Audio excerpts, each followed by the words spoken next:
What's up guys, welcome back to Daniel Talks Football right here on YouTube. I am back with another video. No face cam this time, that's because we have a guest on the line, but we will get on to that in a second. Before we do get into the video, make sure to like the video, make sure to comment down below and make sure to subscribe to the channel.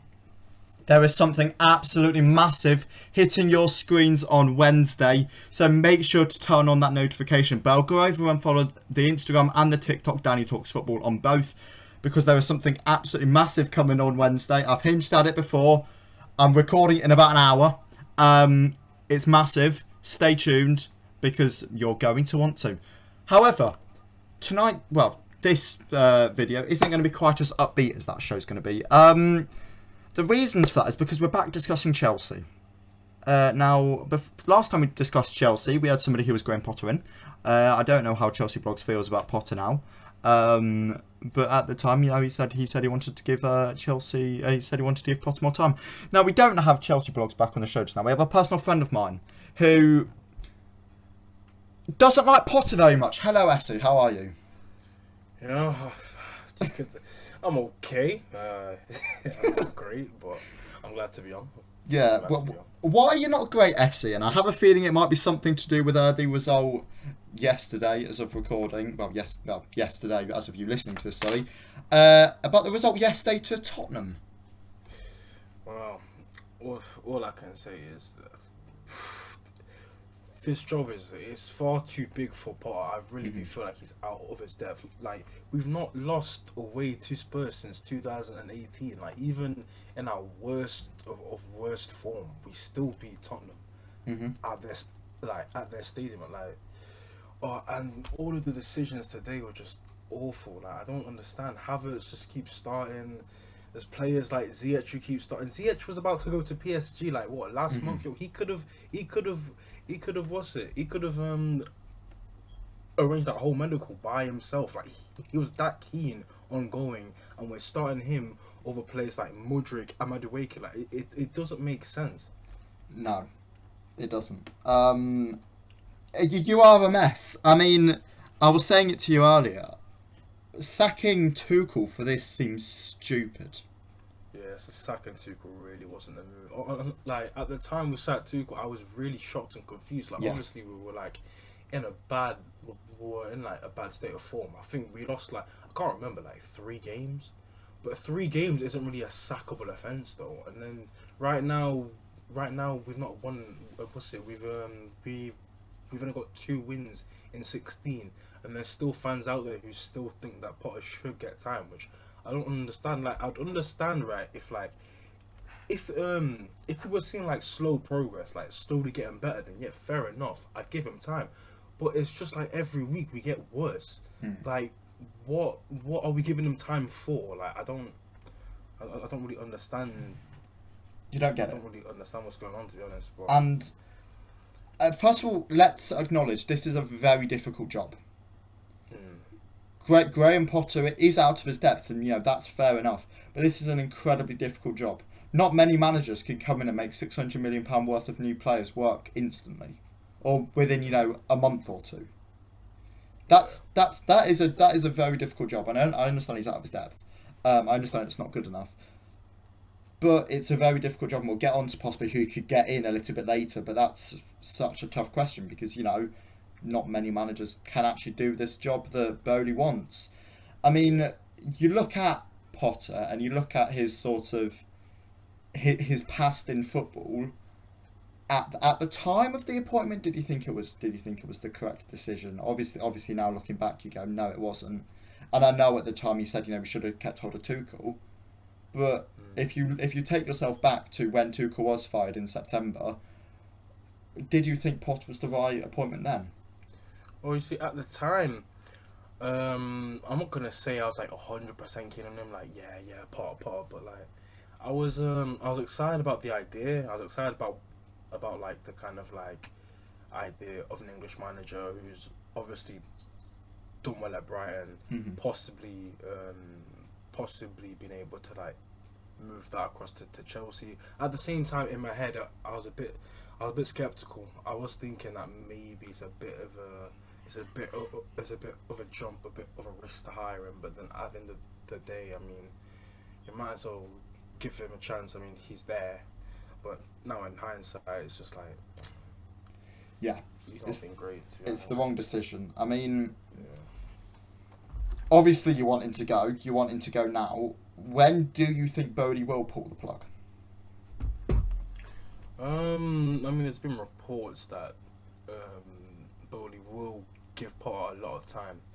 Now, for me, like, obviously, football is a results business, so it's not like he's invested £600 million from his own pocket. Like, I'm very sure that he'd want to see some sort of improvement in the near future. So, if anything, if Potter will be given a long time, right, I think he might be given like a pre-season and maybe 3 or 4 weeks into next season, and then he'd probably be gone if he can't improve. Because at the end of the day, 600 million is a lot to be investing, and to not get any results out of that is just a bit.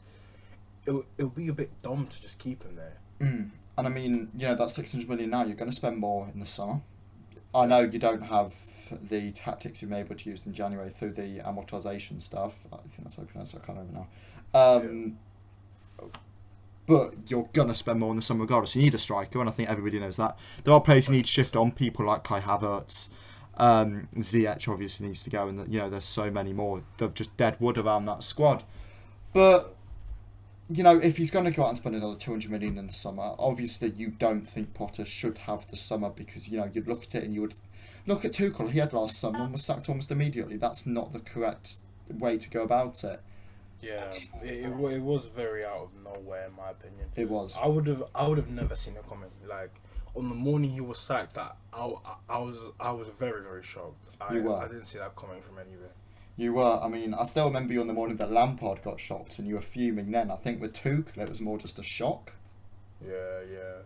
I mean, yeah, I remember messaging you saying Lampard's gone, and you're like, yeah, I'm not doing anything today because that's just an awful decision. Turned out that wasn't an awful decision, and sacking Lampard was actually a good idea.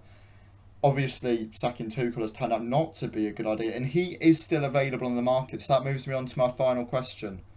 What managers are available that could take the job, and who would you want to take the job? I was thinking Enrique. I think he can really bring that culture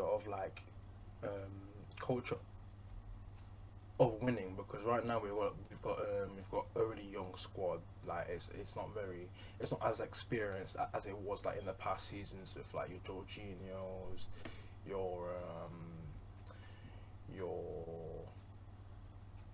this is bad from me. I mean, Kante's not playing, is he, at the moment because of the injury? Yeah. Thiago Silva went off injured today. Yeah, true. Yeah. So what, you're going Enrique? I mean, the other option is you wait until the summer. Yeah, true. And I think if not Enrique, I'd take Poch. You would just simply because he's got that experience of managing a big club. I mean, you could argue that Spurs isn't a big club, but you can't really argue that today, as they've just beaten us. But he's done PSG as well, so Yeah, PSG as well. PSG so are big there's club. 2 big clubs that he's managed. So What about? got something on his TV. What about? So obviously Spurs want Poch. Conte's out of contract at Spurs at the end of the season.